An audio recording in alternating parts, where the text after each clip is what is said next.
एक नित्य प्रलय होता है, रोज सो जाते हैं, उसको बोलते हैं नित्य प्रलय। मोरबी कांड हुआ, भोपाल कांड हुआ, सामूहिक मौत हो जाती है, उसको बोलते हैं नैमित्तिक प्रलय। फिर ये सूरज चमकते हैं तो उसको बोलते हैं आत्यंतिक प्रलय। लेकिन सूरज पृथ्वी को तपाते हैं, ब्रह्मलोक वैकुंठ ये सब रह जाता है। लेकिन ऐसा प्रलय आता है कि ब्रह्मा विष्णु और ये सब लोग चट हो जाते हैं। चट हो जाते हैं, उसको भी कोई जानता है ना, तभी तो वेद में आया। तो जो चट हो जाते हैं उसमें से कोई अलग है ना, तो चट होने से जो अलग है वो कौन है, और वो तुम्हारे से कितना दूर है, कितना पराया है, कितना परे है। वो दूर भी नहीं है, परे भी नहीं है, पराया भी नहीं है, प्रलय होने के बाद भी नहीं मिटता, नहीं हटता। वो कौन है? उसी को न जानने के कारण सारे दुख हैं, उसी को नहीं जानने के कारण सारी मुसीबतें हैं, सारा करा कराया पराया हो जाता है। उसको शास्त्र ने कहा ब्रह्म परमात्मा।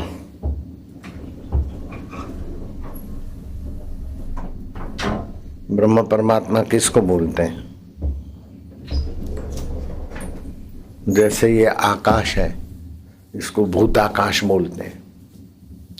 भूताकाश को जानने वाला चित्ताकाश है, अपने चित्त से ही जाना जाता है ये आकाश, चित्ताकाश। चित्ताकाश को भी जानने वाला कौन है? बोले वो चिदाकाश है। चिदाकाश आत्मा परमात्मा। ये चिदाकाश आत्मा परमात्मा के लिए ही सब कुछ होता है, उसी को नहीं जानते। जिसके लिए सब कुछ करते उसी को नहीं जानते। ये लाल शर्ट क्यों पहनते हैं, सफेद कपड़े क्यों पहनते हैं? सुख के लिए। सुख क्यों चाहते हैं? अपने लिए। हैं? पत्नी क्यों चाहते हैं? अपने लिए। पति क्यों चाहती है? अपने लिए। गहना क्यों चाहते हैं? अपने लिए। तलाक क्यों चाहते हैं? अपने लिए, सुख के लिए। शादी क्यों चाहते हैं? कॉम्प्रोमाइज क्यों चाहते हैं? अपने लिए। अपने को ही नहीं जानते। बोलो, जिसके लिए सब कुछ करते उसको ही नहीं जानते। भगवान को हाथा जोड़ी क्यों करते? पूजा पाठ क्यों करते? वह भगवान है क्यों मानते? ये मंदिर का भगवान है क्यों मानते? अपने लिए। तो अपना आपा नहीं है तो वह भगवान को कौन जानेगा?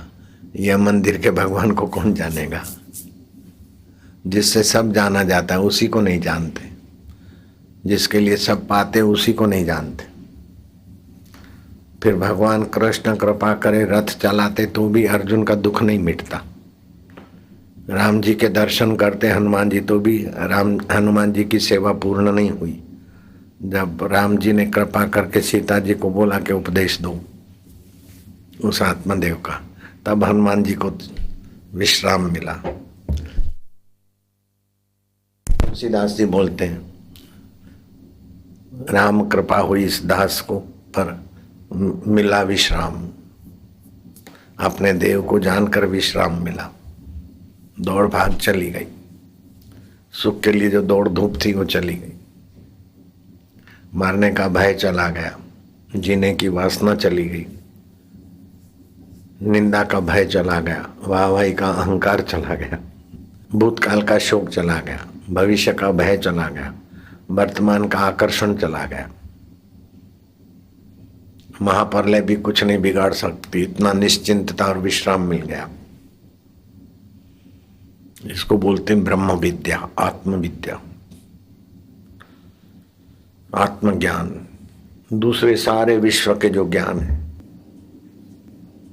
ज्ञान कितने प्रकार के हैं उसका कोई छोर नहीं, लेकिन सर्वोपरि ज्ञान है आत्मज्ञान, अपने मैं को जानना। खाली सावधान हो जाए, दुख आया तो मन को आया, मैं उसको जानता हूं, दुख से जान छूट जाएगी। विकार आया, पति पत्नी का मजा आया तो मजा इंद्रियों को, विकारों को आया, शक्ति हरास हो रही, उसको मैं जानता हूँ। शक्ति बचेगी और बच्चे अच्छे होंगे, करने हो तो। खाते हो मजा आता है तो इंद्रियों को आया, उसको जानने वाला मैं इनसे नहीं आ रहा हूँ, तो खाने की आसक्ति मिट जाएगी।